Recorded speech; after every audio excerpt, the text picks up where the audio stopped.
Hey girl, what you gonna do tonight? I've got my mama's car keys and you've got a ticket to ride. Hello, and welcome to Your Favorite Flick, a podcast where each episode we celebrate a movie that my guest loves. We aren't here to be critics, we're here to be fans.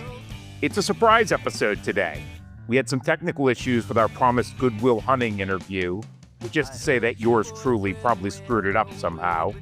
We're going to get back to that one, featuring fan favorite Chris Bravender real soon, I promise. Instead, we're bringing you The Lost Boys with Andy Chrestman, for whom this movie is totemic. Andy has a day job, but his passion is his memoir-style writing, and he is exceptionally talented. We start the episode by talking a little about that, and we'll have a couple of links in the show notes so you can check it out. This vampire flick is a campy cult classic, and Andy and I dig into what works, from the aesthetics to the performances to the sheen of vampire lore. How can you not have fun with The Lost Boys? Andy Chrestman, welcome to the show. It's great to have you here. Thank you. It's good to be here. All right. So, and often I dive right in with people because most of my friends don't do anything interesting in their lives, frankly. But you're an exception to that. And I want to make sure, I mentioned it in the intro, but I want to make sure people know a little bit about you and particularly about what you do as a writer, because I am continually impressed by it. Well, I appreciate that. And I appreciate you calling me a writer.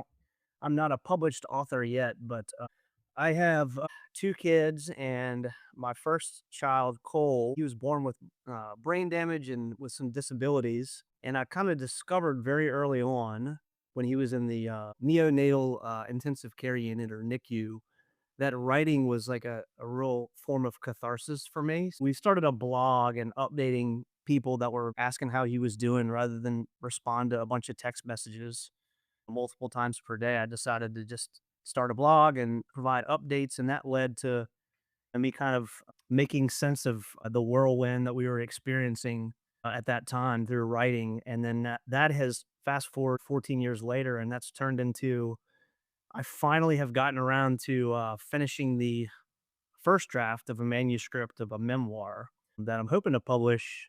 I don't know, maybe later this year or sometime next year. I feel like it's got a good bit of editing left that needs to be done before I can introduce it to the world. But yeah, that's kind of my quote unquote writing career. I'm a lawyer by day, but man, I would love to eventually be a writer full time. We'll provide the audience a link in the show notes to some of what you've written that's out there live, and we'll definitely be in touch about when the book's coming out. We'll have Andy back on for that for sure. We'll probably have him back on in the meantime too, but Indeed. we'll be there for that. And that's kind of the only interesting thing about me, right? I mean, I don't really do or say anything else that's interesting.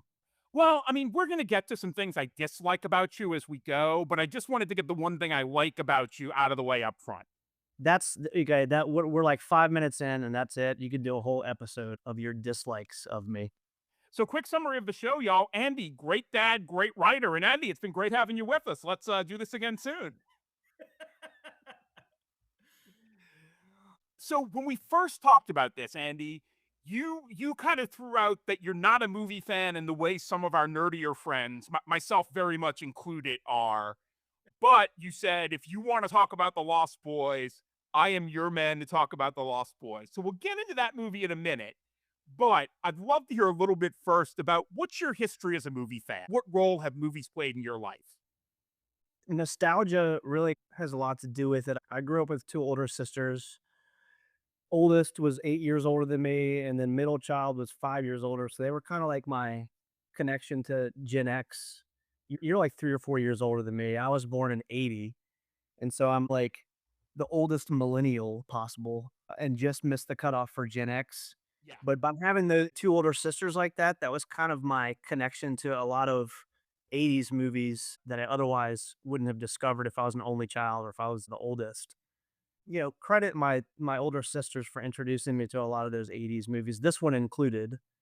And that's kind of what got me interested in just movies in general. I would say the experience of watching movies is something I obviously enjoy to this day, but just have fond memories of from growing up. And I kind of associate it with being introduced to a lot of those movies by my sisters, kind of hanging out in the living room. And it was our form of relaxation and chilling out. And then growing up, going to movies, the experience of going to a movie theater, which I still love. I probably remember going to Esplanade Mall Theater and just the whole movie experience, sneaking into R-rated movies before we were allowed in the theater, and then just the whole experience of it. Even if it's not a good movie, smelling the popcorn, the sights, the sounds, it's not a lost experience. Really, the nostalgia of it and just the act of sitting down and relaxing and watching movies is something I've always enjoyed. But as I've gotten older and consider myself at least in part a writer and an artist, I've come to I think appreciate the craft of movie making more as an adult. As you mentioned, I'm not going to dork out and like reference Hitchcock films or that spaghetti western like you and Jeff dorked out a couple episodes ago. I do consider myself like maybe a cinephile wannabe, and I'm starting actually through listening to your podcast, starting to like notice more watching the movie, and then I find myself like a little bit more interested in the production side of it, and not necessarily the Cool. like the financing of it, but the stuff that you seem to be really knowledgeable about beyond going like who the director, who was kind of behind the scenes and making it happen, and how did this movie come to be? What were some of the kind of happy accidents along the way that led to the final product? So that's the kind of stuff I find myself getting more interested in now. I will tell you, like, I am somebody that first I really responded to movies from a story standpoint. I am not a writer like you are, but I do like telling a story. And so I first responded that way. And really, it was mostly through my brother who's been on the show. Most people know my brother's dead to the show officially, but he's been a guest.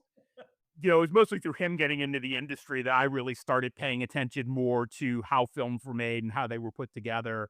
And one thing I love about movies, part of the idea of this podcast is everybody has at least a favorite movie. Even if they're not a movie person, who do you know that doesn't have a movie they love? Yeah, and it's funny because you'd mentioned when we were talking about your podcast before you launched it, I just almost reflexively said Lost Boys, right? Because it's just one of those kind of guilty pleasures of mine. But when I agreed to be on, it kind of forced me to think about what is it about this movie I actually enjoy. So, that's which has been a fun, useful exercise, and I think it makes you watch movies differently. So, No doubt. So let me give a quick setup of the movie here, and then we're going to really dig in. So it's a vampire comedy, I guess you'd say, or a dramedy. It's about two brothers, Michael and Sam, played by Jason Patrick and Corey Haim. They move to Santa Carla, a fictional town on the California coast, where they encounter a group of teenage biker vampires led by David, played by Kiefer Sutherland. Michael's turned into a vampire. The older brother, Sam, teams up with a couple of brothers, Corey Feldman being one of them, to try to save his brother and save his family. What am I missing there, Andy? In a quick overview. you missed the most iconic part, Brad. It features a shirtless saxophonist covered in baby oil that performs a live concert on the beach with a bonfire, which has become like a meme of the movie now. But And that's I think it's fair to say that was your sexual awakening, right? that was my coming of age moment. Was that scene? Yes. So I know you said you saw this with your sisters. Do you remember when you first saw it? Like about how old you were? I don't remember exactly how old I was, but I do actually remember the first time I saw it because it came out in 1987. So I mentioned earlier I was born in 80, so I'm 7 years old. Therefore, I'm way too young to go see this in the theaters. And I can't remember if my oldest sister, Allison, she was like 14, 15 years old at the time. So she must have seen it. I guess technically she was too young for an R-rated movie herself, but she and my other sister must have seen it soon after it came out because it's sort of a cult classic now. And I think even then it was kind of part of the culture and people would quote it and reference it all the time. And me being like the younger brother, the baby of the family, I was like a little jealous. Like, hey, what is this movie? I'm not like a good old vampire nerd, but even as a young kid, and so I had this desire to go to see it, and I wasn't allowed to. And then I remember it must have been like early '90s. Do you remember like Sunday night HBO programming, like in the early days of HBO. Oh, of They would have course. like previews for the next. It was like next Sunday, this movie's coming on HBO, and so I remember seeing that The Lost Boys was coming was part of the Sunday night HBO programming, and I remember like haranguing because I was still too young to see it at that time. But they resisted because like, A, I'm too young, B, it's a school night, it's on Sunday night, so like, "No, you can't have it, or you can't watch it," and so, I must have, like, aggravated them to the point where they finally relented, and I distinctly remember sitting in my living room with all the lights off on a Sunday night at, like, 7 or 8 o'clock or whenever it came on, and watching it for the first time, and I was just, like, on cloud 9 because I felt I was finally part of the club that had seen this movie, but it was, like, it was several years too late, so I remember, I'd be around my sister's friends, and I'd throw out random quotes from the movie, and I would think I was so cool by doing so. But it would be like somebody quoting Anchorman or something now that's just like, "Okay, who's this little prepubescent kid quoting of The Lost Boys that came out, like, 7 years ago?" Coincidentally, it really is a coming of age movie, and then, like, about joining a tribe, right, or joining a gang, and so I feel like I had arrived at that point when I finally saw it, and then I think but now that I think about it, I think the reason why I came back to it so many times is because it just had that kind of impact on me the first time. So, like, through high school, I'd introduced my friend group from high school to it. A lot of them hadn't seen it, especially the ones that didn't grow up with older siblings. I remember going to Blockbuster numerous times and introducing them to it, and so just over the years, it just became, kinda like my go-to movie. Nice. I was curious about that because, like you mentioned, I'm about 3 years older than you, and it feels like I'm on the tail end of Generation X, and it feels like I'm on the younger end of people who this movie was really important to. So I was curious as to why it was so big for you, but you were kind of the Corey Haim in this situation, right? Like, you had Yeah. the older sibling and, or siblings in your case, introducing you to vampire cults. Yeah, absolutely. Exactly. I just felt cool afterwards because at the time, it was such a cool movie, and you weren't cool unless you'd seen the movie, and then I saw the movie, and then I thought I was cool anyway for the first couple weeks after I'd seen it, but yeah, no, it's funny the things that you remember, right? It's one of the few movies that I have very vivid memories to this day of the first time I saw it, and maybe that's why it stayed with me. Yeah, I hear you on that. And that's part of the reason, like, Jeff and I did an early episode on Raising Arizona. It's one of those movies I just remember seeing very young and just hit me right away. Oh, yeah. Um, When did you see The Lost Boys for the first time since you were on the young end? so interestingly, I may have actually seen it later than you, not just in age, but literally later than you. I didn't catch up to this until high school. I will admit this, I was a huge wimp about horror movies as a kid. I saw I saw Nightmare on Elm Street at a sleepover at Jeff Williams' house, way too young, and, I need to get Jeff on the show soon, so I'll go ahead and throw out his name in hopes we can, get him on, but, And hopefully you can cure your PTSD from that viewing experience. right, yeah, we can really dig in, but so I knew this was a vampire movie, and I'm sure I bypassed the opportunity to see it on HBO 100 times, and then finally, probably when I was a freshman, so around 15 years old, was at a friend's house and they were like, "Oh, let's watch The Lost Boys." And by 15, I had to act brave. I wasn't really feeling up to it even then, but I had to act like I was. Um, I saw it a little late, but I will tell you this. I want to hit on something you said there. You mentioned that seeing this movie made you feel cool. And I get that some of that was your context as a younger sibling, but I also think that's an effect of this movie. I think this is a movie made to make you feel cool. Yeah, I mean, the whole vibe of it is cool, right? Of course, you go back now and it's an '80s movie and you got a lot of the cheesy '80s stuff, but some of the stuff holds up, I think. The Lost Boys are cool. They looked cool back then. I still think they look cool now. It's interesting that it makes you that it's the look of the movie. The soundtrack was great. It was just the whole experience. And by the way, the soundtrack, I want to make sure I don't forget to mention this. Nobody ever notices, maybe outside of New Orleans, but Clarence Frogman Henry has a song in the movie. Did you notice that? Yes, yes. New Orleans' own Clarence Frogman Henry, rest in peace. But That's right.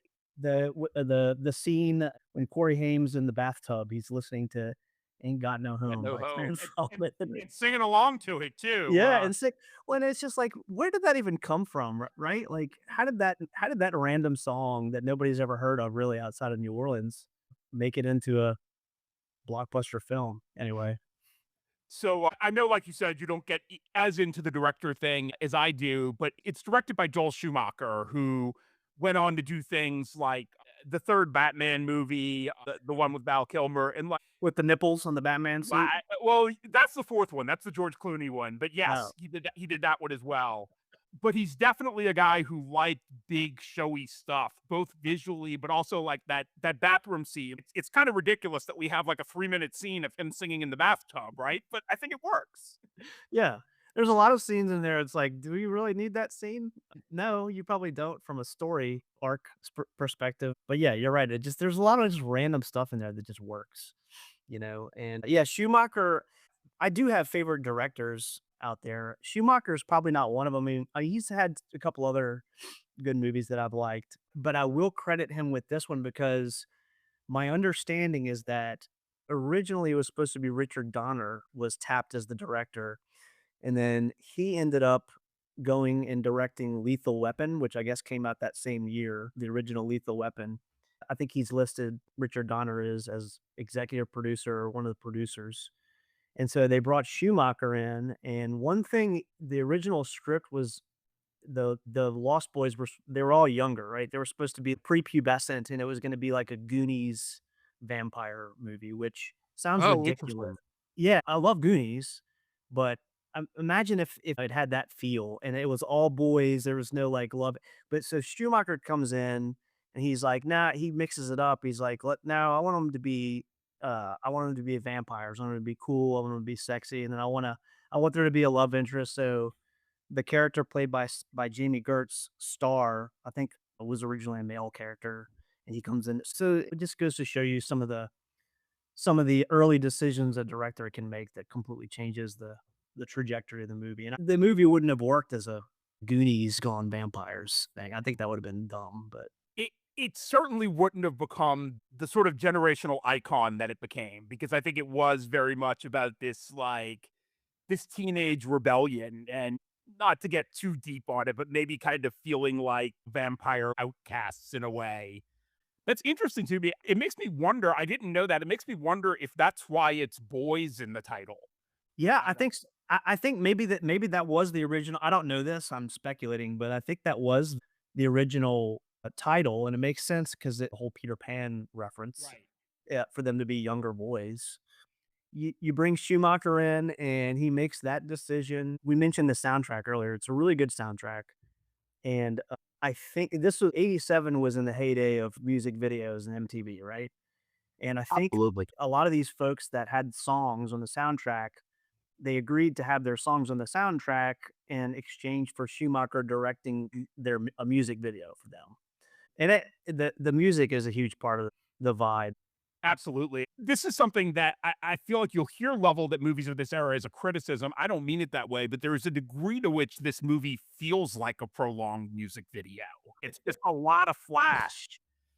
The scene when Michael drinks the blood in the cave and then they do the whole montage with the Cry Little Sister song, that's like a music video, right? I mean, Absolutely. and now that you mention that, a lot of other scenes kind of have that feel too.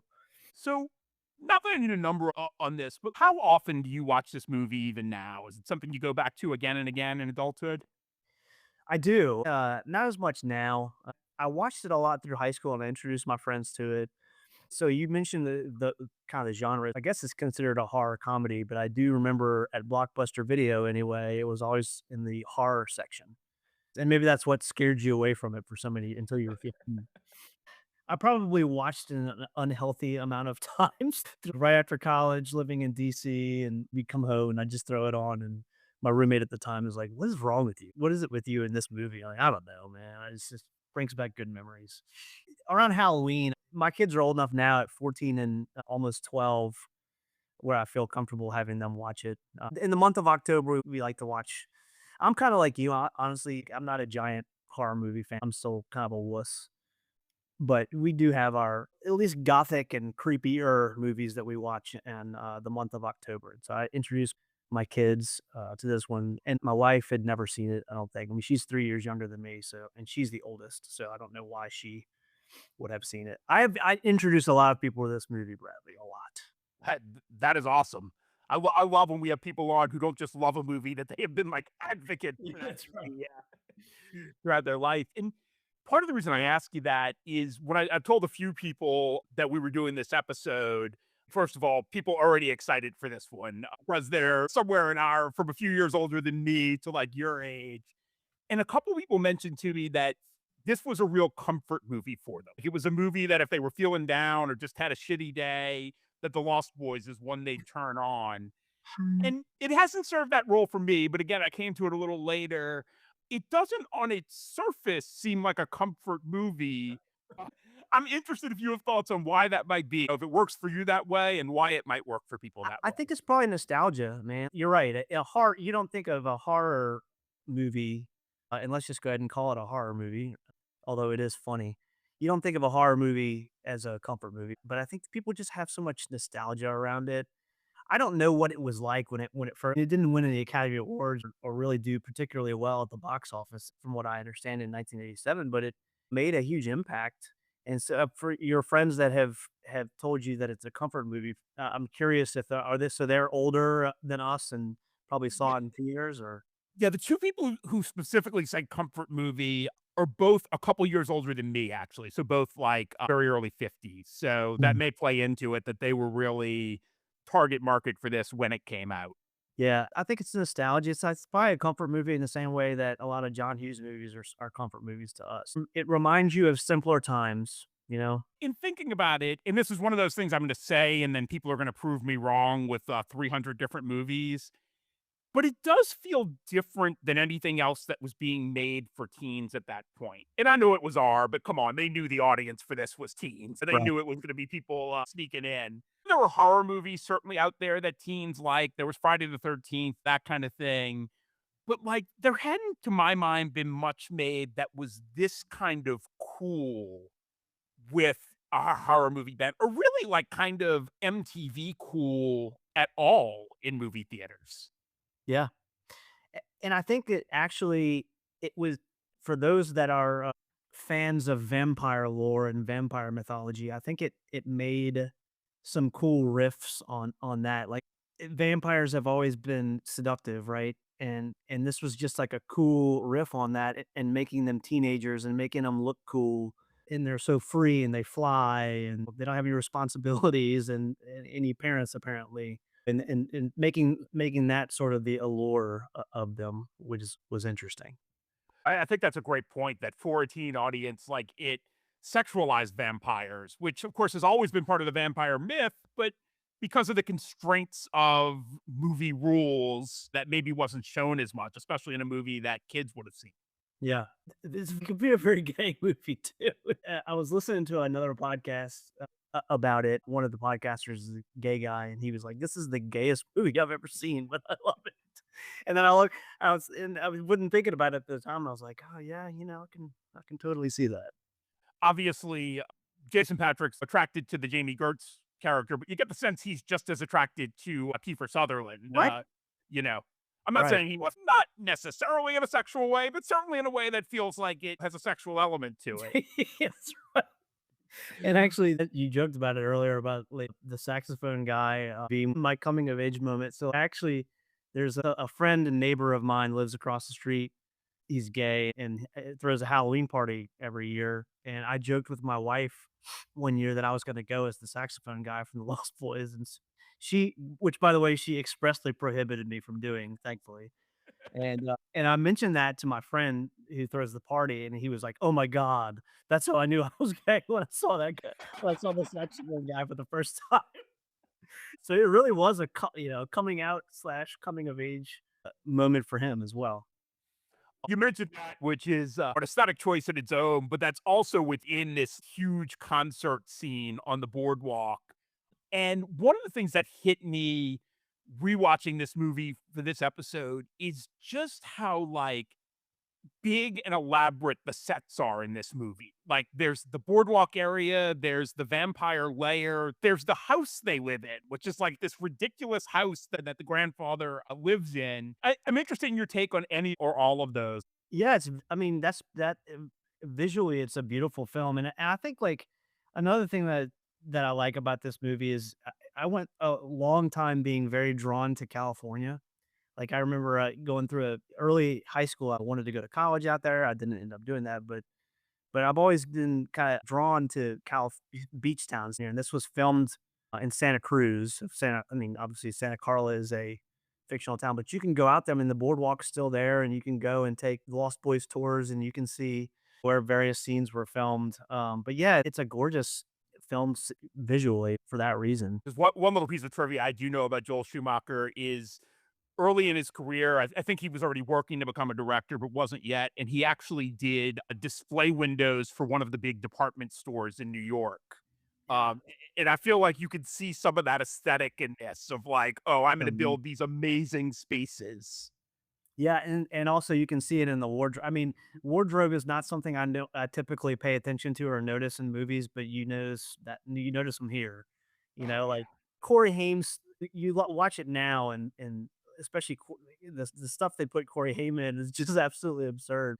But man, damn it if the Lost Boys still don't look cool. Kiefer Sutherland's got a ridiculous mullet, but it works.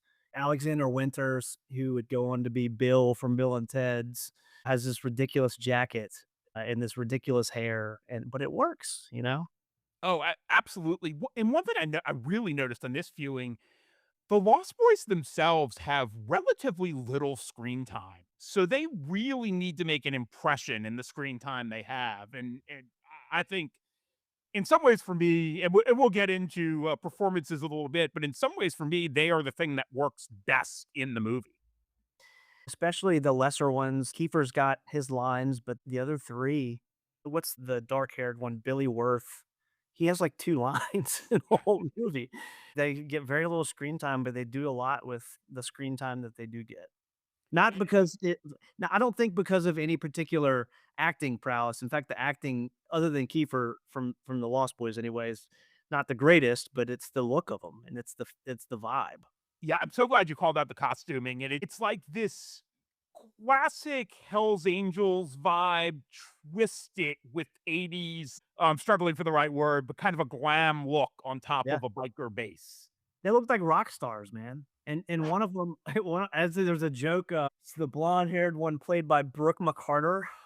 When he dies, Feldman says, "We nailed the one that looks like Twisted Sister." And he really does.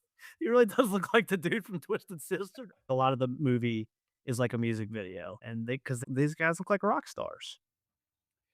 Let's talk a little bit about performances here. You mentioned Kiefer, so I think starting with him, you know, what well, I'm gonna say, like, his performance here is probably my favorite in the movie. What's he doing here that works so well?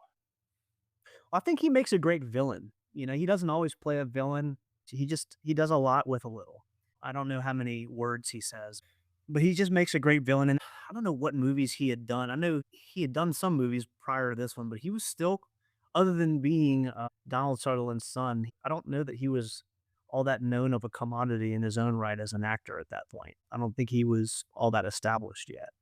I certainly think of this as his big breakthrough. I don't know if there's something I'm forgetting there. Well, he was in Stand By Me. I think this was kind of his breakout. He's a good bad guy in a lot of ways because, at least in this movie, he's seductive. He really is. He's cool, and you can see yourself falling under his spell, you know? I mean, in as much as we have to believe anything in this movie, and it's got its tongue planted firmly in its cheek, but we don't disbelieve or bump on the fact that Michael would want to join up with these guys so quickly. And that is a little bit Jamie Gertz, but I think it's 99% Kiefer Sutherland. No, I want to ride motorcycles with this guy. Yeah, he just tried to kill me by forcing me off a cliff in my motorcycle, yet I'm gonna go hang out with him in his little cave. And that's honestly how I make friends to this day. That's how we met, Brad. Come on. And I've apologized for that many times over the years. We're not driving off the cliff, that is. Yeah. Uh, But um, Jamie, she's so beautiful, and she's Doesn't have a lot of lines either. I think she's great in this movie. So I will say the performance that really does not work for me, unfortunately, is Jason Patrick as Michael. Really? Yeah, What didn't you like about it? you know, oh god, I can't believe I'm gonna use this word, but it just popped in my head. He seems a little lost to me with the material. When I say that, I think almost all the other performances get the tone of what they're doing here. And on Graduates, I think it's a tricky tone. And I just don't think Jason Patrick quite locks into it in the same way that like the Coreys do, or even like the adults. I don't want to even get into my Diane Wiest crush in this movie as I get older. It just doesn't fully click for me. It works better for you. Well, I can see what you're saying. I think he's a little bit blah, and it's interesting that you got the impression that he wasn't like as bought in as others. I think that he was reluctant to do the movie to begin with, and I think it took a lot of prodding from Schumacher to because he and Jamie Gertz had just done a movie called Solar Babies, which is terrible, but I think a cult classic in its own right. I And remember the title and the poster for that, and I must have seen that like on HBO as a kid, but I blocked it out if I did. it's not worth your time. I think he just had to be convinced. Whereas everybody else, even Diane Wiest, who had just gotten an Academy Award and was probably the most accomplished member of the cast, Oh, is this at the time. after Hannah and her sisters? Yeah, Oh, this was wow. right. Actually, this I think it was her next movie. Actually, Oh, wow. I didn't put yeah, that together. I think you might need to verify that. It was on the heels of her Academy Award, but Jason Patrick wasn't, and maybe that came across in his performances that he didn't necessarily want the role to begin with. Interesting. And I should say, to his credit, it's not like I get a sense that he's not trying. It just feels like maybe the way he's trying is a little bit different with the rest than what the rest of the movie's going for. And now, look, maybe that's what Schumacher wanted too. Maybe he wanted him to have a different feel. I think juxtaposed with some of like Corey Haim's character, who has so many good one-liners in this movie and just has so much more personality. And then we talked about Kiefer's performance. I think maybe he kind of gets overshadowed by those folks. It's worth talking about them separately, which will take a minute to do. But I have to say, both Coreys are fantastic in this movie, in my opinion. Talk about really getting the tone and just buying in and adding to the madness. Yeah. But what you've already mentioned some positives about Haim, but what is it in his performance that you love? He was just funny. He was almost the comic relief, but he super smart. He was the comic book nerd. This began the phenomenon that was the two Coreys, right? Because this is the first movie that they did together. Right. I'm not a giant two Coreys fan, but yeah, I liked both of their performances. Corey Feldman, he was the only one that took himself seriously in the movie, but that had a comedic effect. And I read that Schumacher told him to go watch like all the Rambo movies you can find and all the Chuck Norris movies you can find and be that guy, and it's a farce of those two characters. But yeah, Um, I thought Corey Haim was great in this movie.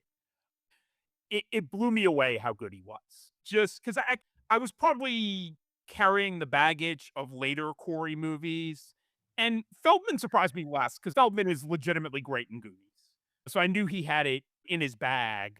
But Corey Haim, and I think it's in part of the reason the brothers work for me, despite some reservations about Jason Patrick, is I think it's a good choice that they're kind of co-leads of this movie, even though their paths kind of quickly diverge and then come back together again. That we're following both of them in the action a lot. And he's a great counterpoint to the very tortured Jason Patrick because even when things get bad, like Haim's character panics, but there's always kind of a wink there. Like he knows he's in a ridiculous vampire movie, not a serious one.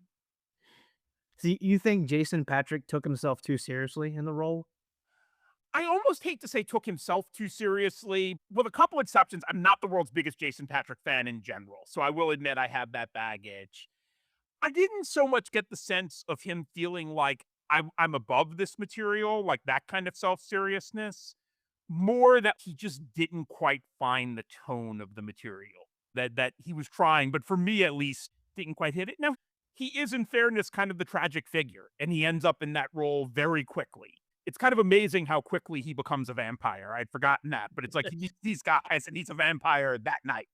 Yeah, he's the angry, brooding older teenager, and then Sam, Corey Haim's character, is the still has some innocence left. He still takes baths. He loves comic books, you know, and so he's definitely the more likable character for sure. Yeah. And I do want to hit quickly the two major adult performances here too, because like I said, my Diane Wiest crush notwithstanding, I think she and Edward Herrmann are both great and really bring something to this movie beyond it would have been if we were just with the kids. What do you think of those performances?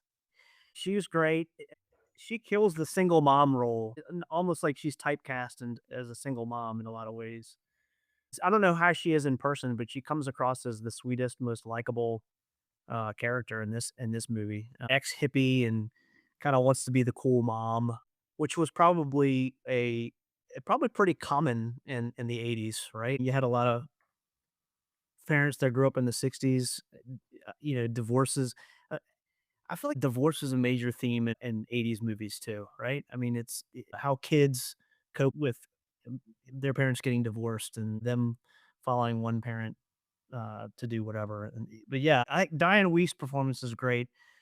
Edward Herrmann, he's so goofy and nerdy that it was the perfect red herring to think that maybe he wasn't the head vampire. And then, sorry, spoiler alert, he turns out to be the head vampire. So I think he was probably perfect for what they wanted to do with that role. You mentioned how it uses some vampire lore, and I love the scene where he asks to be invited in, but it's kind of subtle. He's like, "Oh, you're the man of the house. I wouldn't come in without, Right. without your permission." I will admit, I had forgotten that he turns out to be the head vampire. So then there's the scene with the garlic and everything, and I was like, "Oh, they were wrong." Like almost a red herring within the red herring in a sense. And Yeah. it's like, "Oh, no, no." It turns out they have a way to explain that away. Right. Well, and speaking of him getting invited, so go to dig into some nerd vampire lore here. Obviously, you invite a vampire in, and then they can come in. But then, apparently, are we to understand that now applies to his whole tribe here? Because note that David and his gang never got invited into the house. Yet at the end, they're able to just barge right in and have this climactic vampire battle scene. So, yeah, I mean, that's been part of the lore for a long time. That's one of the ways they kinda riff off of it, I guess. So let me ask Andy, what are other things that hit you in this movie that we have not gotten to? One thing I've noticed, I mentioned at the beginning, like, I've started to pay attention more to the craft of movie making, and I think this movie is, like, beautifully shot. Michael Chapman was the cinematographer, and did Taxi Driver and Raging Bull. So you had a legit cinematographer shoot this movie, and we mentioned the scenery, of Santa Cruz or Santa Carla, but I mean, a lot of the MTV music video feel of it throughout, I think it just works so well for that time, and I still it what still makes it seem cool to me now is the cinematography. Um, I I love that you call out Chapman. This won't come out right away, but for the audience, we're recording this right after the Oscar episode we just put out. And in that one, I actually recommend Michael Chapman's cinematography in A Raging Bull in reference to Marty Supreme, which has some similar looks. So I like that you I cited can see Chapman that, here. yeah. I can see actually, I just watched Marty Supreme last night, which Oh, good timing. was hilarious, I thought, but anyway, Yeah. digress. Well, Um, that is my winner pick for editing this year. I don't think it'll actually happen, but that would be my pick. I yeah, love how that movie's paced. I love it. I loved the episode with you and Jeff where he started talking about in camera. Presumably, people that are listening like movies, and it stands to reason that they would be interested in learning, as I was, some more of the technical side of it. I thought that was really interesting. Little sidebar that y'all went on there.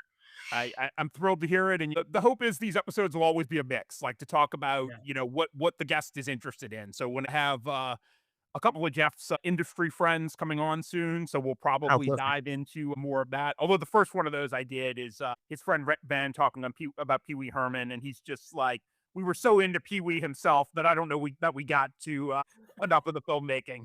I mean, come on, it's Pee Wee. That warrants a rewatch for sure after that episode.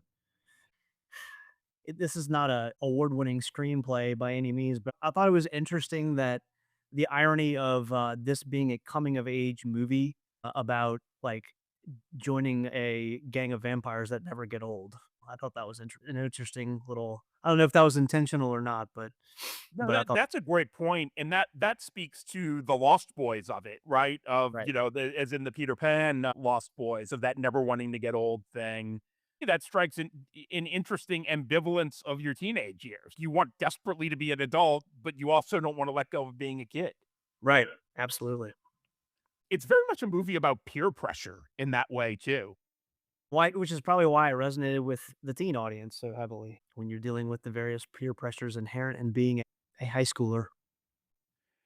And I also think there is something that whichever high schooler you are, however you see yourself, you probably see some representation of it in this movie.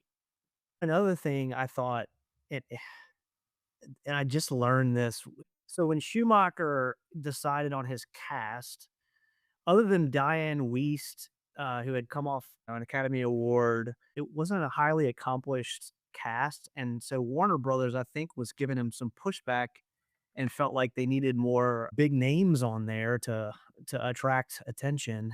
And he pushed back and he kind of stood his ground on the cast that he decided on. So they cut his budget by a certain percentage, which caused them to cut a bunch of scenes. And I think that that worked to its advantage in certain ways. Like, I think they probably wanted to have more scenes with them in their vampire form and more like cool special effects and everything, but they weren't able to do that because of the limited budget.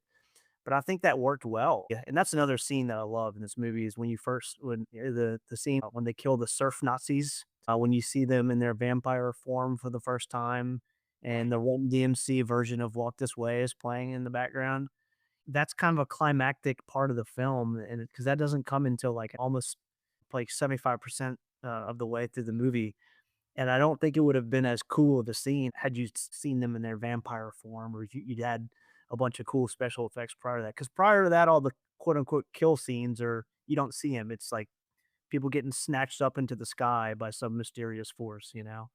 And so I think it was a cool example of like, okay, well, we've got our budget cut by 20%. What are these decisions? What are these creative decisions we have to make? And sometimes that hurts a movie, but sometimes I would imagine it can help. Oh yeah, I think there's quite often that constraints can push creativity, right? I thought about that even with some simple stuff like that night he is turned. There's the scene where they're hanging off the bridge and then they all just fall into the fog. And like, Yeah.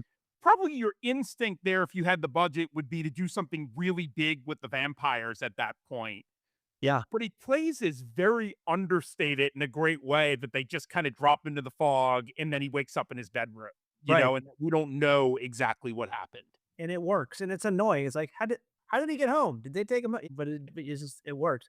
And then the other thing was one thing that always like really bothered me, but fascinated me about this movie is how the hell did these like teenage kids become vampire? Like, what's their origin story, right?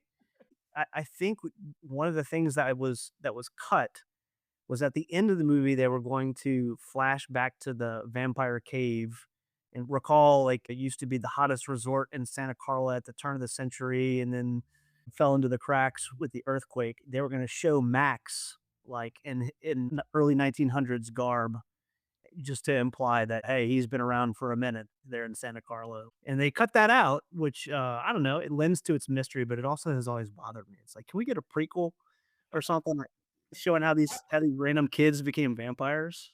I love hearing that because I was very much wondering, like, what is the history of Santa Carla and how is it that people know it's the murder capital of the US? That's right. Nobody seems like tuned into this or doing anything about it. So, Andy, as we wrap up here, one thing we always like to get out there is movie recommendations for people. So, for fans of The Lost Boys, what are some other movies you point them to and why? So I'd say a couple of categories, and it depends on what you like about the Lost Boys. I would say if you like me, if you like Kiefer Sutherland as a villain, Stand By Me. He plays a great villain in that movie. A Time to Kill, which is another Schumacher movie, and then it's a lesser role, but A Few Good Men. He plays Lieutenant Kendrick, Oh, he's who's so great in that. one of That's the lesser. But talk about doing a lot with a little. He doesn't have too many lines or scenes in that movie. He's great. and every I was single one thinking of about them. that right as you said it, and I did not make that connection before, but yeah, it's a movie where he uses minimal screen time to great effect because he's kind of the Yeah, most obviously villainous right, of the Marine officers. right. And then if you liked the sort of vibe of California, this mysterious gang joining a gang, you can't go wrong with Point Break when Keanu heads out there and joins the American presidents that turn out to be bank robbers. I thought there were some parallels there, and then and I would say for the vampire nerds, like it's not a movie, but Buffy the Vampire Slayer, the show, not the movie. The guy that created that show, I think, is on record as crediting the Lost Boys with a lot of influence. And then I don't know that there's necessarily any parallels between these two movies, but I love From Dusk Till Dawn as a vampire movie. You can have me back on as your resident vampire expert, and I'll talk about From Dusk Till Dawn Yeah, next I time. love it. I love it. I would love to do that one, man. What a fun flick. Well, I mentioned at the beginning that that I'm a cinephile wannabe because I feel like I've got a lot of blind spots of classic movies that I should have seen that I just haven't seen. So between now and then, I'll do my due diligence and homework, and I'll come back and we'll talk about in-camera editing and spaghetti western references and things like that. One thing I always think about with that is great movies we haven't seen are really just opportunities to see a great movie for the first time. I mean, there's like Absolutely. there's a lot of things that I would not that I regret it, but like I would love to see again with fresh eyes. Yeah. A couple of movies I thought of here. First of all, Sinners seems an Oh obvious yeah. one with what we're talking about. Absolutely. And I'm just luckily there's a lot of people doing this, but just banging the drum for Sinners. That if you didn't catch it in theaters, catch it now. And I know The scene in that movie, you know what I'm talking about, probably even before I say it, "I Lied to You" song that I think is itself, nominated for an Academy Award. Like, that's worth the price. Even if the rest of the movie sucks, which it doesn't, that scene is incredible. I I always love when there's something in a movie where it's like, I didn't know you could do that. And that was one of those scenes for me. Yeah, Like, it just didn't know you could achieve that. yeah. No, that was awesome. And then the other movie I thought of, and wanted to make sure I got this one in because you had mentioned the child of divorce thing, is The Karate Kid. Oh, Um, yeah. like going to Didn't think about that. moving with a divorced parent to California. And he even is to the point of considering joining that movie's version of vampires, who of course show up as skeletons at some point, just to make the horror connection What was it about real. the '80s and having their villains have blonde hair? That was like, why was that always a thing in the '80s? Well, Billy Zabka himself was in like three of those, right? Yeah, So, yeah, exactly, exactly. And then also going back to the saxophone thing, like I feel like every '80s movie, well, not movie, but every '80s song worth its salt had a saxophone solo, and that's part of the reason why you got this iconic saxophone scene in The Lost Boys. Whatever happened to the saxophone, man? Like, I'm with you, especially because that employed a lot of New Orleans musicians. So as New yeah, Orleanians here, right, we got to support the horns in popular music. absolutely. Well, Andy, I want to thank you for being with me today on this. This one has been an absolute blast. This was fun. Yeah, thank you for having me. Hopefully, All you'll right. have me back sometime. Oh, you'll definitely be back. Like I said, you'll be back for the book, but you're going to be back before that. So we'll just keep promoing the book until it's out there in the world. Excellent. And then the screen adaptation of the book, of course, which Jeff will lead the charge on. I want an executive producer credit on that. I don't want to actually do anything, mind you. I just want an executive producer credit. Absolutely, absolutely. All right, man. It's been fun. Yeah, likewise. Talk to you later. Later. I asked the stars. That's it for this one, folks. I'm Brad Glazer. I host, produce, and edit the show. The folks helping me make it happen are Chris Bravender, Brad Kaufman, Jeffrey Glazer, and Julia Mott, who claims that tooth resting is a thing. The music you hear at the beginning of the show and now is by my friend Richard Bates and his band, The Huns. That's H-O-N-S. You can find The Huns music on Bandcamp. Check them out and check out Richard's new album, Bates and Sons and Daughters, as well. This Sunday, we're bringing you Dazed and Confused with Phil Murray, who may genuinely be this show's biggest fan. When Phil and I were in college together, saying that this one was the movie for our group of friends would be an understatement. So Phil and I have some things to cover. Please follow, rate, review, subscribe, tell your friends. You know, all the things. You can follow us on Instagram at Your Favorite Flick, on Letterboxd at Favorite Flick, or shoot us an email at yourfavoriteflick@gmail.com. Hans, take us out. Made crazy, stupid money for crazy, stupid things. Is that any part of keeping your heart? If I spent those same days brushing up on poetics, that's 14 times 365 inflection.